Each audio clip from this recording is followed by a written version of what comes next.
कल ही हमने एफआईआर दर्ज की है और अभी ये न्यायिक प्रक्रिया आगे शुरू होगी।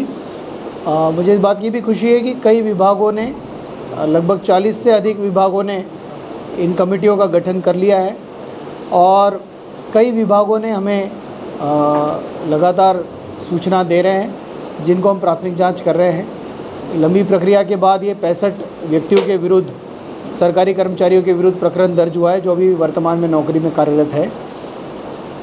मैं समझता हूं कि आगे भी ये सिलसिला जारी रहेगा और भी अधिक प्रकरण इसमें दर्ज होने की संभावना है। सर, शिक्षा विभाग के अलावा और कौन-कौन से डिपार्टमेंट हैं जिनको आपने लिखा था? देखिए, हमने तो प्रमुख शासन सचिव कार्मिक महोदय को लिखा था। उन्होंने अपनी ओर से सभी विभागों को ये पत्र जारी किया था, जिसमें पुलिस डिपार्टमेंट खुद भी शामिल है जी। और लगभग 40 से अधिक डिपार्टमेंट ने ये कमेटियों का गठन कर दिया और कमेटियों के द्वारा सत्यापन की कार्रवाई की जा रही है। उस कमेटी, देखिए, वो हर एक डिपार्टमेंट का एक अलग व्यू रखा है।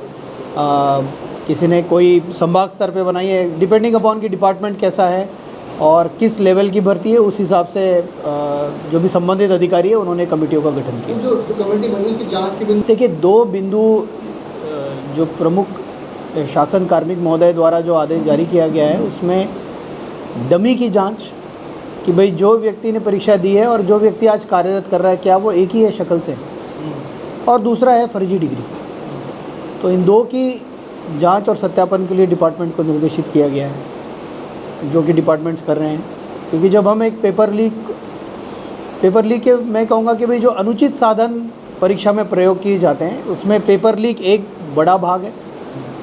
डमी एक बहुत पुराना और लंबे समय से चलती आ रही एक अनुचित प्रैक्टिस है और उसी के साथ फर्जी डिग्री भी। और अक्सर हमने देखा है कि जो फर्जी डिग्री यूज़ कर रहा है वही पेपर लीक में भी शामिल है। क्योंकि अगर किसी ने, मान लो अगर कोई ऐसी परीक्षा है कि जिसके लिए कोई टेक्निकल क्वालिफिकेशन की आवश्यकता है, उदाहरण के तौर पे मान लो AN की परीक्षा है या JEE की परीक्षा, जिसने इंजीनियरिंग की ही नहीं, तो स्वाभाविक रूप से वो उस परीक्षा को क्लियर करके अपने कॉम्पिटिटर्स के तुलना में मेरिट में आना ये नेक्स्ट टू इम्पॉसिबल है। ये इंगित करता है कि भाई कहीं ना कहीं अनफेयर मीन्स का इस्तेमाल हुआ है।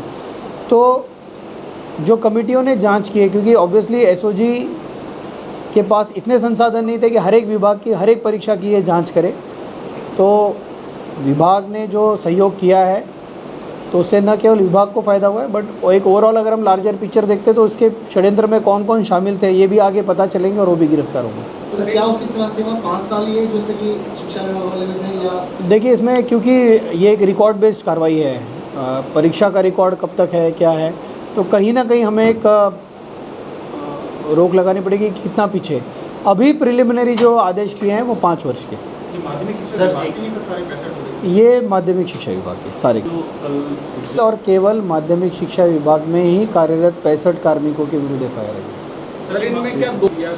अभी ये 65 लोग हैं, ये मैक्सिमम इसमें डमी है और कुछ में डमी प्लस फर्जी डिग्री दोनों के भी आरोप।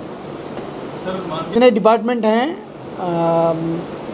सभी डिपार्टमेंट, सभी कमेटियां मन लगाकर सही कार्य करेंगी तो मुझे आशा है कि जो भी गलत है, इसका कोई फिगर मैं नहीं बता सकता, पर जो भी गलत है हम चाहते हैं कि भाई जो भी अनुचित साधनों का प्रयोग करते हुए जिसने नौकरी हासिल की है, जिससे जिन कैंडिडेट का अधिकार बनता था उनका मेरिट मारा गया है, तो जाहिर सी बात है कि एक डिपार्टमेंट के इंटरेस्ट में, जनता के इंटरेस्ट में, सभी के इंटरेस्ट में ये है कि भाई सभी डिपार्टमेंट्स की गंभीरता से जांच करें और दोषियों के खिलाफ कार्रवाई। वो तो जैसे जांच होती है, रिकॉर्ड कलेक्ट किया जाएगा, उनसे भी अनुसंधान किया जाएगा और जाहिर सी बात है कि भाई डमी है तो कोई अकेला व्यक्ति तो होगा नहीं, कोई डमी बैठा होगा, किसी ने डमी की व्यवस्था भी की होगी, किसी ने पैसों की व्यवस्था की होगी, और क्या पता कि इसमें और भी कोई खुल जाए। क्योंकि डमी की जैसे समस्या की हम बात करते हैं